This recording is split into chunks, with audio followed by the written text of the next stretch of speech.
ఏమో తెలుసా, అతను తెలుగుదేశం అన్నారు. తెలుగుదేశం సభ్యత్వం ఉందంట. అంటే తెలుగుదేశంలో సభ్యత్వం ఉన్నవాడే సంవత్సర కాలం పరిపాలన తర్వాత రఫ రఫ రఫ అని పెట్టాడంటే ఏంటి? మీరు ఎక్కడికి పోతున్నారు? మీ ప్రభుత్వం. ఒక కుర్రవాడు తెలుగుదేశం సభ్యత్వం ఉండి రఫ రఫ కోసేస్తాం అంటుండే. మీ కార్యకర్త అంత తిరగబడ్డాడంటే మీరు ఎక్కడికి పోతున్నారా లోకేష్? ఎక్కడ పోతున్నారా చంద్రబాబు?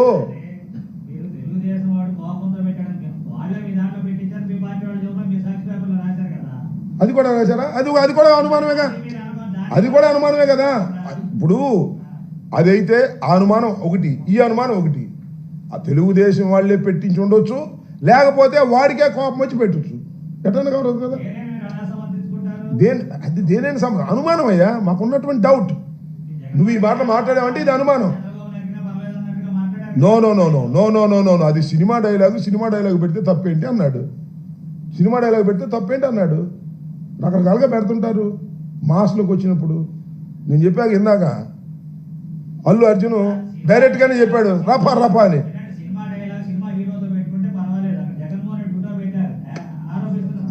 నువ్వు చూడయ్యా, నువ్వు చూడు. బాలకృష్ణ ఫోటోలు పెట్టి, బాలకృష్ణ చంద్రబాబు ఫోటోలు వేసి ఇవన్నీ చూపించడానికి ఇప్పుడు టైం లేదే. సమాజంలో ఇలాంటివన్నీ జరుగుతున్న మాట వాస్తవం. వాటిని ఎవరు సమర్థించరు. నెంబర్ 1. ఇది జరిగినటువంటి పరిస్థితులను బట్టి అతను తీసుకెళ్ళి ఆ కేసు ఏం కేసు పెట్టారండి నాకు అర్థం కాదా? రిమాండ్ పెడతారా? సరే, దీనిలో కాంట్రవర్షి ఉంది. నువ్వు అన్నట్టు వాడు తెలుగుదేశం అని ఒకళ్ళు, కాదు వైసీపీలో చేయడం ఒకడు. This the controversial. We can't say, we can't know. మనకు తెలియదు. ఇంకా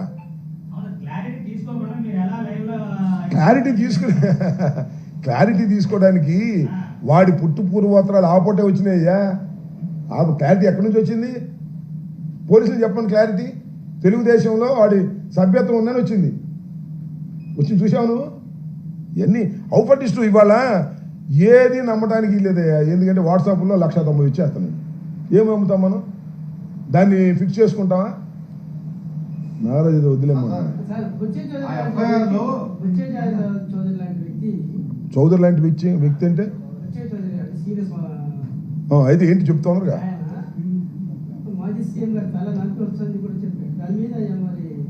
ఆయన బుచ్చి చౌదరి కాదు, పిచ్చి చౌదరి. ఇవాళ నరకాలు అంటాడు, రేపు కొరకాలు అంటాడు. వయసు పెరిగిపోయింది కదా, బుర్రపోయింది. వాళ్ళు జగన్మోహన్ రెడ్డి గారు ఎక్కడ నరకాలు అన్నాడంటే నాకు అర్థం కాదా. వాడి సందర్భంలో ఏమన్నాడు ఏంటని తెలుసుకున్నాడు, అంతే కదా. దానిలో తప్పేంటి, సినిమా డైలాగ్ కదా అన్నాడు. ఆయనకున్న ఆ స్పాంటేనియస్ దానికంటే జగన్మోహన్ రెడ్డి గారు మెరకాయ నరికేస్తాడా కొరికేస్తాడా ఈ పిచ్చి చౌదరి బుచ్చి చౌదరిని? పిచ్చెక్కినట్టుగా ఉంది అతనికి. ఆయన ఫ్రస్ట్రేషన్లో ఉన్నాడులే. ఆయన ఏదో ఫ్రస్ట్రేషన్లో ఉన్నాడు. మేము కేసు పెడితే తీసుకొచ్చేవాడు ఎవడే తీసుకునేది? ఆ సర్వశ్రేష్ఠ త్రిపాఠి తీసుకుంటాడా? ఒకళ్ళు తీసుకుంటే వాడిని ట్రాన్స్ఫర్ చేస్తారు. ఎవరన్నా సిన్సియర్గా ఒక ఆఫీసర్ ఉన్నాడు, ఇట్లా నరకాలని తీసుకెళ్ళి ఇచ్చామనుకో, నగరంపాలెంలోనో లేకపోతే ఇంకో చోట మాబోటి ఇచ్చామనుకో, ముందు వాడు ట్రాన్స్ఫర్ చేస్తారు వాడు తీసుకున్నందుకే. ఇట్లా ఉంది వ్యవహారం. మేము కేసులు పెడితే తీసుకునే పరిస్థితి ఉందా ఇవాళ? ఏంటి ఇచ్చినాడికి ఏం దిక్కులేదు. పబ్లిసిటీ సంఘం సార్ ఇచ్చినాడు. 2 ఇచ్చానయ్యా. ఏమయ్యా 2 ఇచ్చా. ఎక్కడ?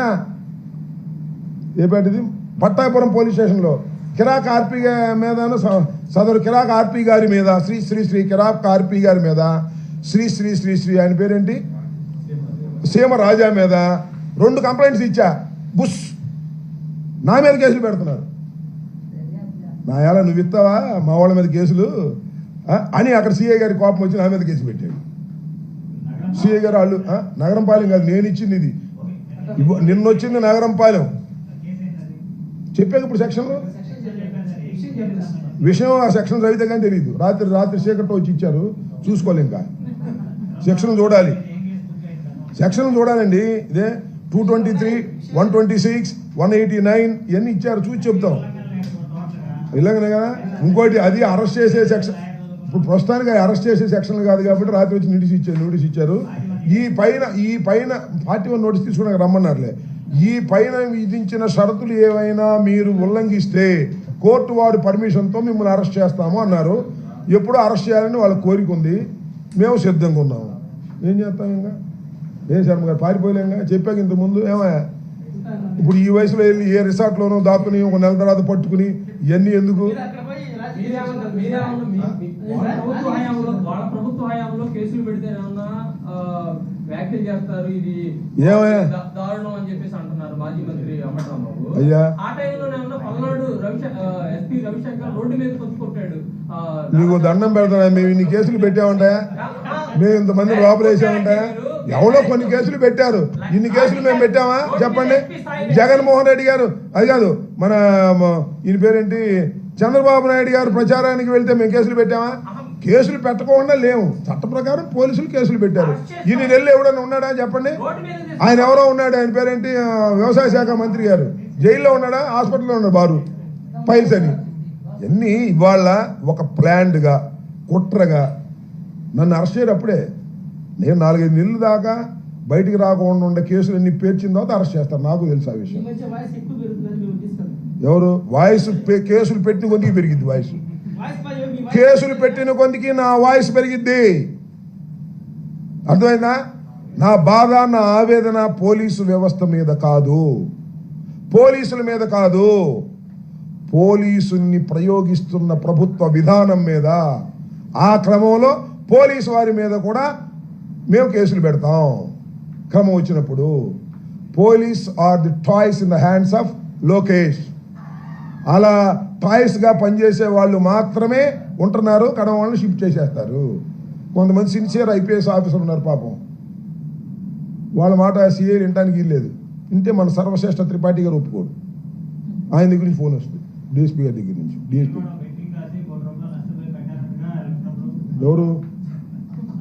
ఎవరు చెప్పారు? కన్నా గారి మీద కట్టామేమో. ఇంకా నయం, నేను ఆత్మహత్య చేసుకోవాలి 1 కోటి రూపాయల కోసం, నన్ను బాబుస్తాను రమ్మని. కన్నా చెప్పాడా? ఎప్పుడు? కన్నాకి వయసు రీత్యా బుచ్చి చౌదరి లాగే బుర్రపోయినట్టుంది. మనం ఏం చేస్తాం? అట్లా కాదండి, మీ వాడు గుర్తుపెట్టుకో అబ్బాయి, పెట్టుకోమని ఒక కేసు పెట్టుకోమని బెట్టింగ్ పెట్టానని కన్నా లక్షణాన్ని రిపోర్ట్ ఇవ్వమను. కాదండి, కన్నా లక్షణాన్ని ఆయనకి తెలిసిన ఫ్యాక్ట్స్ మీద ఒక రిపోర్ట్ రాసి మన సర్వశ్రేష్ఠ త్రిపాఠి గారికి ఇవ్వమని నేను కేసు కడతాను నా మీద. అంతేగా. కన్నాకు కూడా వయసు పెరిగిన తర్వాత బుర్రపోయినట్టుంది బుచ్చి చౌదరిలాగా. నేను బెట్లు కట్టడం ఏంటి, కోటి పోవటం ఏంటి, ఇంకా ఊరేసుకోకుండా ఉండటం ఏంటి, లేకపోతే మందు దాకుండా ఉండటం ఏంటి, నన్ను పలచడం రా, ఎన్ని కథలు చెప్తారు రేపేదన్నా. ఏందో పిచ్చి మాటలు, పిచ్చి కదా. ఇదిగో కన్నా లక్ష్మీనారాయణ గారి గురించి వాళ్ళ అబ్బాయిల గురించి మాట్లాడదలుచుకుంటే చాలా ఉంది. సందర్భం వచ్చినప్పుడు మాట్లాడతా. ఇంకోసారి కనుక్కో నేను బెట్ ఎక్కడ కట్టానో, లేకపోతే మరణానికి ప్రధానమైనటువంటి కారణం ఏంటంటే జగన్మోహన్ రెడ్డి గారు ప్రయాణిస్తున్నటువంటి వెహికల్ తగలేదు, కాన్వాయ్లో ఉన్నటువంటి వెహికల్స్ కూడా తగలేదు. కాన్వాయ్ మీన్స్ జగన్మోహన్ రెడ్డి గారికి ఎలా చేసినటువంటి 2 వెహికల్స్ కాన్వాయ్ ను అనుసరిస్తున్నటువంటి ముందు వెహికల్ నెంబర్ కూడా చెప్పారు, తగిలి పడిపోయాడు అనే విషయాన్ని ఆయన చెప్పారు. ఆ తర్వాత ఆయన మరణించిన తర్వాత ఆయన పోస్ట్ మార్టం కూడా చేసే సమయంలో కూడా నేను అక్కడికి వెళ్ళాను. పోలీసు యంత్రాంగం అంతా కూడా ఏదో ఒక విధంగా దీన్ని వివాదం చేయాలి అనేటువంటి ఉద్దేశంతో వాళ్ళు ప్రయత్నం చేశారు. ఏంటంటే కిరణ్ కుమార్ వెళ్ళి వాళ్ళని పట్టుకొచ్చాడని, ఒక 30-40 మందిని తీసుకొచ్చే ప్రయత్నం చేశాడని రాంచి దాని మీద సింగయ్య మృతుడి యొక్క భార్యను సంతకం పెట్టమని కూడా పోలీసులు ఒత్తిడి చేశారు. అప్పుడు కిరణ్ కుమార్, అక్కడ మా ఇన్ఛార్జ్ కిరణ్ కుమార్, అదేవిధంగా కోటేశ్వరరావు జెడ్పీటీసీ వాళ్ళు అడ్డం తిరిగి వీళ్ళు చెప్పింది మీరు రాసుకోండి అని చెప్తే అప్పుడు గత్యంతరం లేని పరిస్థితుల్లో వీళ్ళు చెప్పింది రాసుకున్నారు తప్ప, లేకపోతే ప్రీ ప్లాన్డ్ గా రాసుకొచ్చారు. ఎందుకు రాసుకొచ్చారంటే పైనుంచి మాకు ఆదేశాలు ఉన్నాయని చెప్పారు.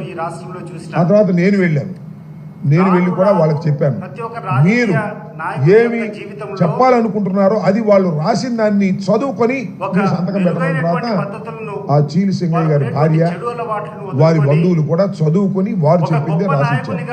లేకపోతే దానిలోనే ఎవరో ఒకరిని పెట్టాలనేటువంటి కుట్ర అప్పుడే ప్రారంభమైందని ఈ సందర్భంగా నేను చెప్పదలుచుకున్నాను. ఒక నాయకుడు, ఆ తర్వాత నాకు చాలా చిత్రం ఏంటంటే రాజగుర్రం దీన్ని పెద్ద రాజకీయం చేయాలనే ప్రయత్నం చేస్తున్నారు.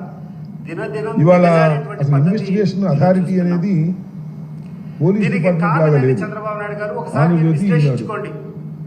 వాళ్ళే అసలు ఈ రాష్ట్రంలో ఏం ఇన్వెస్టిగేషన్ జరుగుతోంది? అథారిటీ, వాళ్ళే కేసు ఇన్వెస్టిగేషన్ చేస్తున్నారు. పూర్వకాలం ఒకసారి సింగయ్యను బలి తీసుకున్న జగన్ వాహనం మన యొక్క పురాణాల్లో మీరు అర్థం చూస్తే, కాదు. ఇది an accident. మహాభారతంలో చూస్తే ఆయన చనిపోయిన మాట వాస్తవం. పోస్ట్ మార్టం చేశారు, యాక్సిడెంట్ ఏ జరిగింది, రకంగా ఏ బండి కింద పడ్డాడు అంటే ఎస్పీ గారు చెప్పాడు ఫలానా బండి కింద పడ్డాడు అని, ఫలానా బండి కొట్టింది అని చెప్పారు. సర్వనాశనానికి మరి బలి ఏంటి? కారణమయ్యాడు. ఇంటెన్షనల్ గా చేసేది ఆ బలి. రోజు ప్రమాదం బలి ఎట్లా ఈ అవుతుంది? యొక్క కుమారుని ఇంతకుముందు యొక్క జరగలేదా ప్రమాదాలు? పదవీకాంక్ష వల్ల చంద్రబాబు నాయుడు గారు మీ కాన్వాయ్లో యొక్క జరగలేదా ప్రమాదాలు? కుమారుని యొక్క చంద్రబాబు నాయుడు ఉద్దేశపూర్వకంగా మీటింగ్లు పెడితే జరగలేదా ప్రమాదాలు? సర్వనాశనం అయ్యేటువంటి పరిస్థితి ఈనాడు ఆ వార్త. ఈ రాష్ట్రాన్ని, నీ ఇది పార్టీని, కూడా అంతే. నీ జగన్ వాహనానికి సింగయ్య బలి. అది బలి అంట. గమనించమని నేను కోరుకుంటున్నాను.